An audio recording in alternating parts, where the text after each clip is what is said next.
Hey everyone, welcome back to Corporate Decoder, where we peel back the layers of corporate filings to find the hidden gems and secrets within. Today, we're diving into IQVIA's latest quarterly report, and let's just say the numbers are telling a very interesting story about growth and debt. IQVIA is a pretty massive company in the healthcare world. They help life sciences companies figure out how to develop and sell drugs and treatments. Think of them as the ultimate data and research partner for drug makers. Let's jump right into the money matters, shall we? For the second quarter ending June 30th of 2025, IQVIA reported total revenues of $4,017 million. That's a pretty solid increase from $3,814 million in the same period last year. It's like they made about $23 million more this quarter, which is a 5.3% bump up. And looking at their different business areas, their technology and analytics solutions segment really powered this growth. Revenues there jumped by $133 million or 8.9% compared to last year's second quarter. Their research and development solutions segment also grew, bringing in $54 million more this quarter than last year. That's a 2.5% increase. This segment, Technology and Analytics Solutions, reported a segment profit of $389 million for the quarter, which is up from $361 million last year. That shows they are not just growing but becoming more profitable in this area. However, the Research and Development Solutions segment saw its profit dip. It went from $493 million last year to $451 million this year. That's a drop of $42 million, meaning they earned about 8.5% less profit from this crucial part of their business. Now, when we look at their overall financial health, you can see some interesting movements. For instance, their accumulated other comprehensive loss changed quite a bit. As of June 30, 2025, it stood at a negative $82 million, which improved from a negative $1,038 million at the end of 2024. This improvement is largely due to how currency exchange rates and derivative investments are accounted for. What's also really striking is the amount of goodwill on their balance sheet.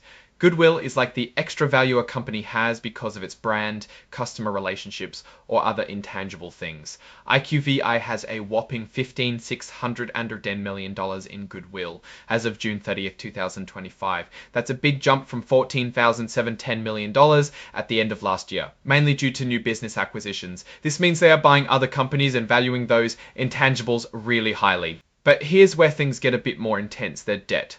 As of June 30th, 2025, IQVIA had a massive $15,573 million in total debt. That's a significant increase from $14,045 million at the end of 2024. The big reason for this jump in debt is that in the first 6 months of 2025 alone, they took on about $3,985 million in new debt.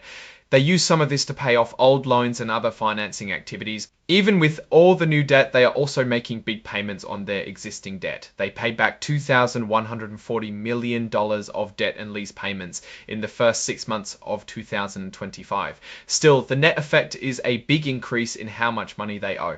And what are they doing with all that cash and borrowing power? Well, on the financing side, they repurchased about $1,032 million of their own stock in the first 6 months of 2025. This is part of a large ongoing stock repurchase program. They are essentially buying back their own shares to return value to shareholders, but it also uses up a lot of cash that could be used elsewhere. Looking at how the company is actually generating cash from its day-to-day business, their cash flow from operating activities was $1,011 million for the first 6 months of 2025. This is a decrease from $110 million in the same period last year. So while revenues are up, the cash generated from their core operations has taken a bit of a hit. Management mentions this is partly due to changes in accounts receivable and unbilled services.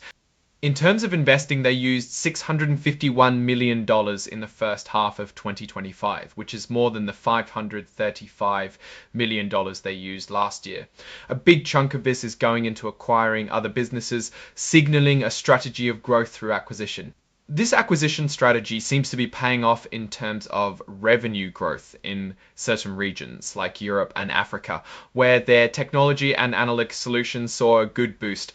However, the Research and Development Solutions segment faced a bit of a slowdown, especially with less work related to COVID-19, which is understandable as that pandemic demand fades. Their Contract Sales and Medical Solutions segment also saw modest revenue growth, but their profit in that area is quite small compared to the other two segments. It's also worth noting that stock-based compensation is a significant expense contributing to their overall costs. As for legal matters, the report mentions the ongoing lawsuit with Viva Systems, which has been going on for years. While the court has found evidence of Viva misusing IQVIA's data, the final outcome and any damages are still up in the air. This is definitely a risk factor to keep an eye on. So what's the big picture here? IQVIA is a growing company, especially in its technology and analytics business. They are actively acquiring other companies, which is a common strategy for expansion. However, this growth comes with a significant mountain of debt, and their operating cash flow, while still strong, has seen a slight decline. The dip in profit for their Research and Development Solutions segment also warrants attention, especially with the ongoing costly legal battles. It's a company navigating a complex landscape, balancing heavy investment and debt with the pursuit of market leadership. They seem to be expanding aggressively, but need to manage that debt carefully to ensure long-term stability. Alright, that's our breakdown of IQVIA's latest financial report. What's your take on these numbers and what they signal for the company's future? Drop your thoughts in the comments. If this analysis was valuable, hitting that like button really helps, and subscribe for more deep dives. Don't forget to check out our Discord community linked in the description below for more exclusive content and discussions. Thanks for watching. See you next time.